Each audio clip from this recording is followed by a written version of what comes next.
Hello, dear hearts. Welcome to Connecting to Consciousness, where the focus is to explore, to question, and examine our perspectives. I'm Nasira Waters. How have you dealt with regret? How do you deal with regret? The truth of the matter is, all of us experience regret at different times in our lives and at different levels. It is a part of the human condition to have regret. It is an emotional human condition. And so, with that, there are many areas, unfortunately, in which we experience regret, right? Parenting, romance, education, career, self-improvement, and on and on and on.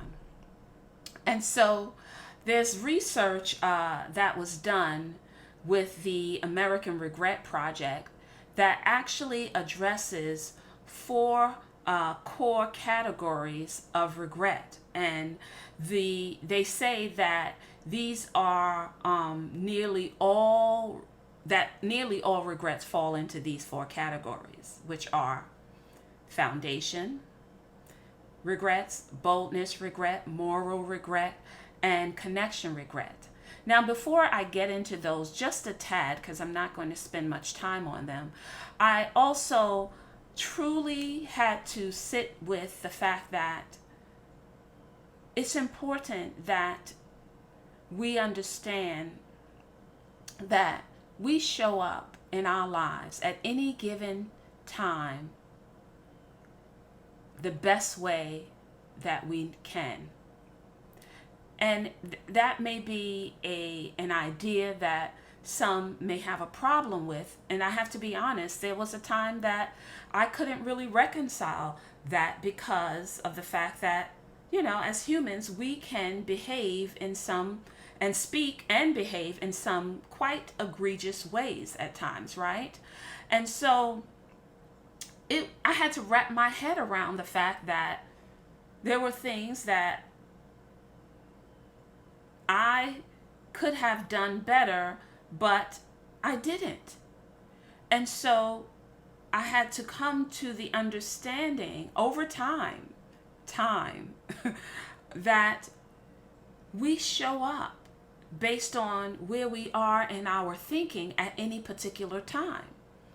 And so wherever we are in our thinking, that's how we're going to show up. And if we are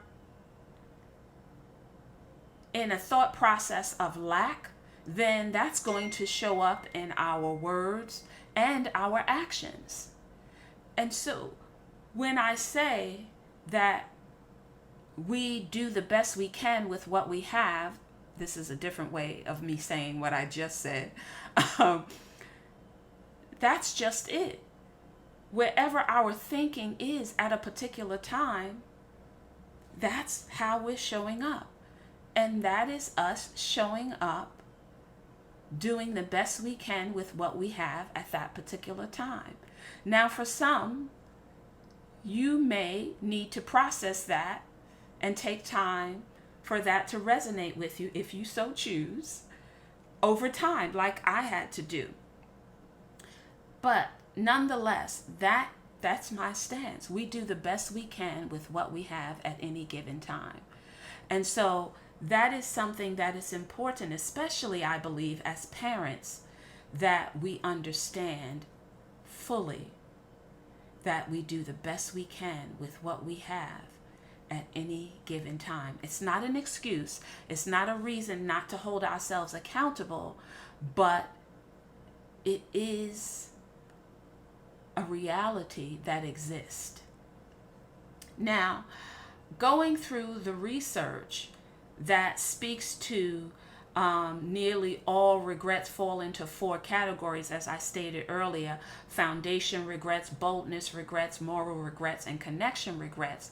As far as the foundation regrets, they speak to the regrets concerning education, finance, health, and that foundation regret, really those areas address a failure to be responsible, conscientious, and prudent.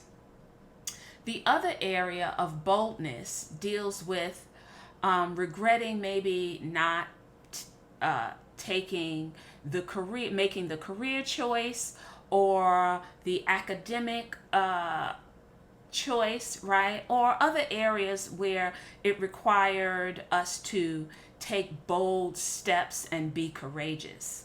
And then they speak to moral regrets, regrets of not showing up as the best versions of ourselves, regrets of not showing up in ways that serve our highest and greatest good.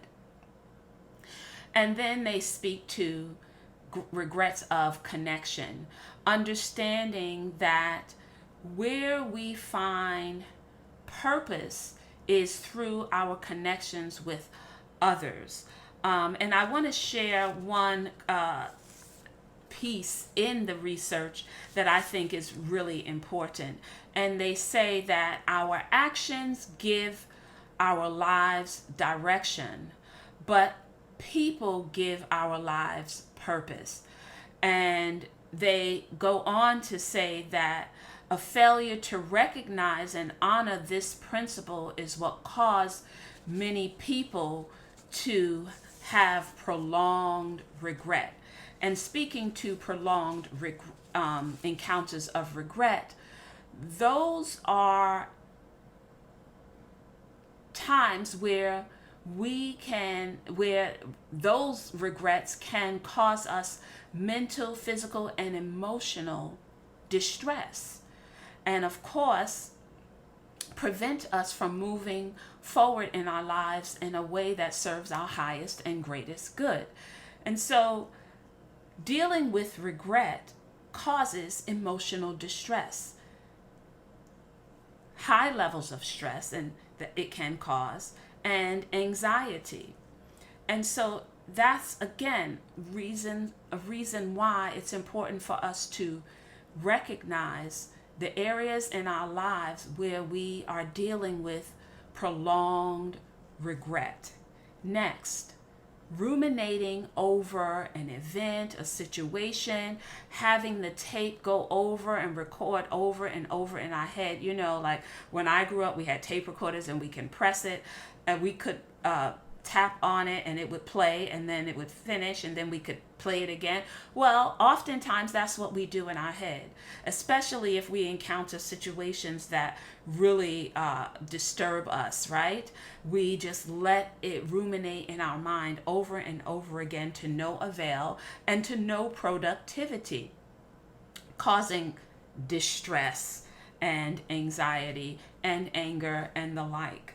Next, prolonged encounters with regret can impact our self-esteem, our self-worth. We can start to look at ourselves as something negative versus the experience not being the most productive, or the experience being having a negative impact and maybe we didn't show up in the most positive light. Instead of thinking about it in that way, we can tend to think about ourselves as this negative thing. And that happens for many people. Then we have avoiding making decisions. Although I have to say, I do believe that not making a decision is a decision. But for this purpose, avoiding making decisions that would be beneficial to us because of maybe regretting making the wrong decision. And that can definitely impact us in terms of moving forward in our lives that can serve us in the most productive way. Lastly, prolonged encounters with regret can impact our relationships. It can impact our interconnectedness with others, causing distance and tension, and the like. There are many more areas that are impacted negatively when we don't deal with the prolonged areas of regret that we encounter. And so as we go on this journey of curious self-discovery, it's important for us to have tools that we can utilize in order to address our prolonged regrets. One, we must acknowledge and accept the fact that, number one, that we have the regret. Two, what the actual regret is about. Have an understanding that it's normal. It's a normal emotion to have regret. So, not disregarding it, but understanding that it's normal and that it existed and that we cannot change the past, right? Two, learn from it. One of the perspectives that I live by is that life is working for my good, that all life is conspiring for my good and well-being. And with that perspective, I also believe that every experience that I have comes to teach me something about myself first, then maybe about life and the situation and or the person, but definitely me first. So I ask myself, what did this situation come to teach me? What lesson? And I take time with that so that I can show up more fully in my life as I move forward. Next, number 3, practice self-compassion. I know some of us, we can beat ourselves up until the cows come home, right? Well, that's not productive. We make mistakes. We're human. We are always going to make mistakes. But the key is, what do we do with the mistake?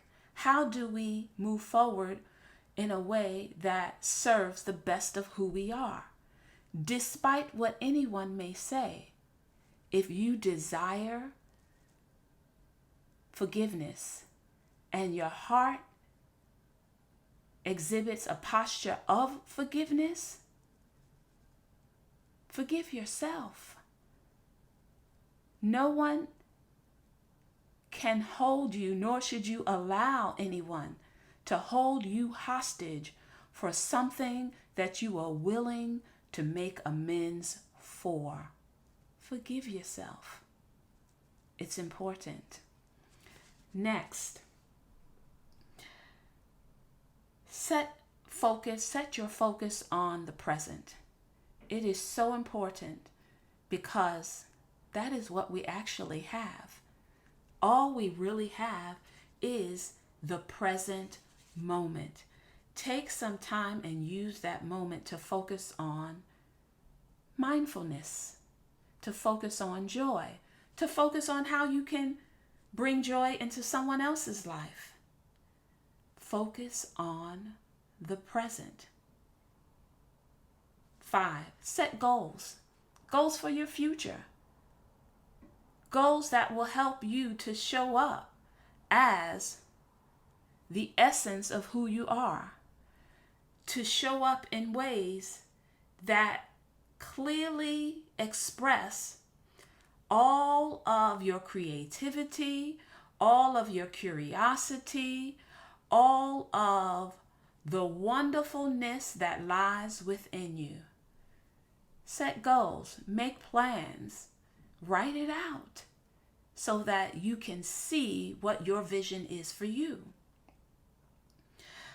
Number 6, talk about it.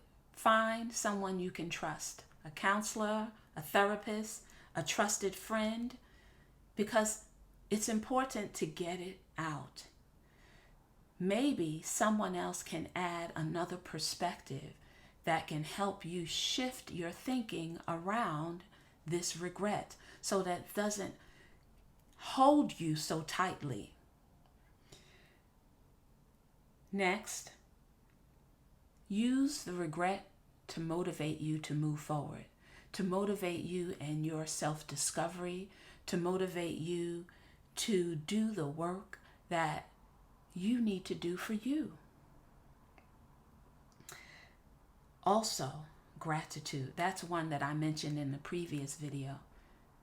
Engage in gratitude practices. For me, it's been a game changer to refocus oneself on what's really important, to refocus oneself on understanding the beauty that you actually have in your life, the beauty within yourself, the beauty that surrounds you from others, the beauty in nature. So, practice mindfulness, practice gratitude. Lastly, if you can, if at all possible, seek closure, communicate, reconcile. If the space is there for you to do it, I invite you, if you so choose, I invite you to reconcile. Another truth is that in order for us to move forward on this journey of curious self-discovery, it is essential that we release regret. And in order to do that, we need to be able to utilize some tools that will help us to do so.